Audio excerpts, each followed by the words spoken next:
Hello दोस्तों, आज हमारा यहाँ वीडियो का टॉपिक सिकल सेल डिसऑर्डर है।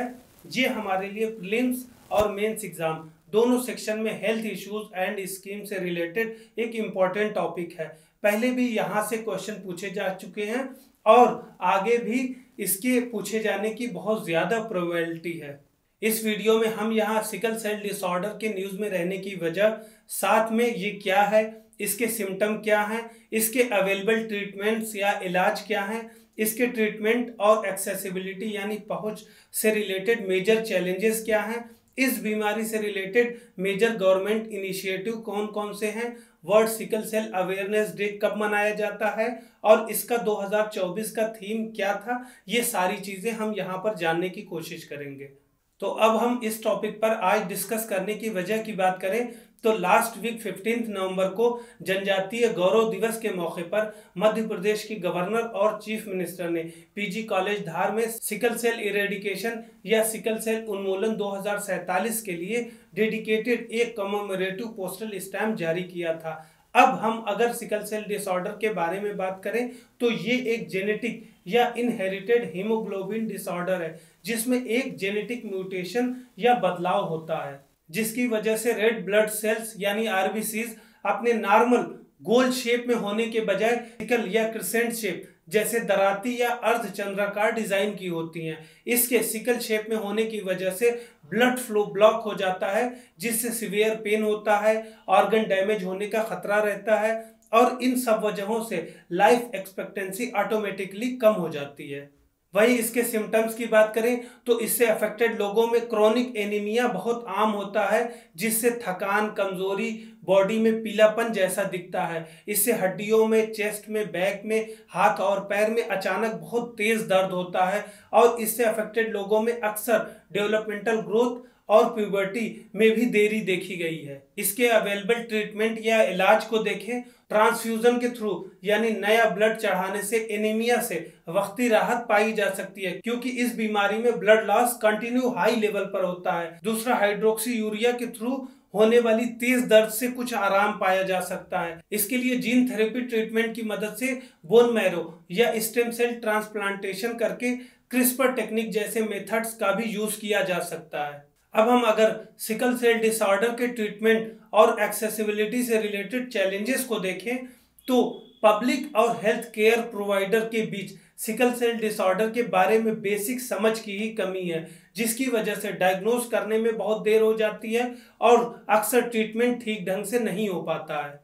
कई गांव के लोग और आदिवासी आबादी वाले एरियाज में सिकल सेल डिसऑर्डर के ट्रीटमेंट और डायग्नोस के लिए स्पेशलाइज्ड हेल्थ केयर फैसिलिटीज और ट्रेंड मेडिकल पर्सनल दोनों की कमी देखी गई है। साथ ही दवाओं की कीमत, रेगुलर जांच और हॉस्पिटल में एडमिट होने के बहुत ज़्यादा चांसेस की वजह से सिकल सेल डिसऑर्डर का लॉन्ग टर्म मैनेजमेंट कई फैमिलीज के लिए इकोनॉमिकली यानी आर्थिक रूप से बहुत बोझिल हो जाता है।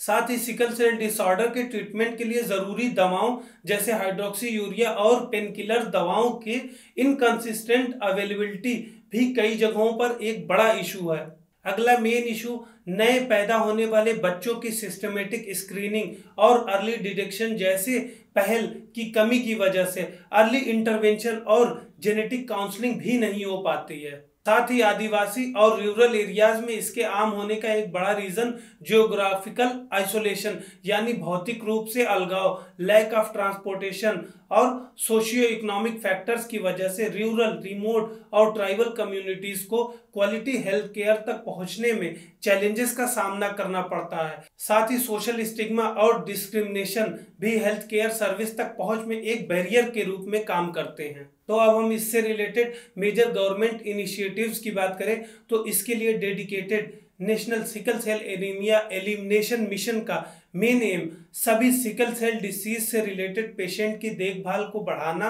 और अर्ली स्क्रीनिंग के साथ साथ अवेयरनेस कैंपेन को शामिल करते हुए एक इंटीग्रेटेड अप्रोच की मदद से बीमारी को और ज़्यादा बढ़ने से कम करना है। इसका टारगेट 2047 तक as a public health concern sickle cell disorder को पूरी तरह से खत्म करना है। नेक्स्ट इससे related mission national health mission 2013 है, जो कि एक फ्लैगशिप प्रोग्राम है जिसमें सिकल सेल बीमारी की रोकथाम और मैनेज करने के लिए भी प्रोविजन शामिल है, जिसमें सिकल सेल एनीमिया जैसे जेनेटिक बीमारी पर स्पेशल फोकस है। ये अवेयरनेस बढ़ाने, अर्ली डिटेक्शन की फैसिलिटी प्रोवाइड करने और सिकल सेल एनीमिया का टाइम पर ट्रीटमेंट इंश्योर करने पर कंसंट्रेटेड है। ये इससे रिलेटेड दवा जैसे हाइड्रोक्सी यूरिया को इसेंशियल मेडिसिन लिस्ट में भी शामिल करता है, जिससे इसकी अवेलेबिलिटी आसानी से बनी रहे। अब लास्ट में हम world sickle cell awareness day की बात करें तो ये हर साल 19 जून को मनाया जाता है।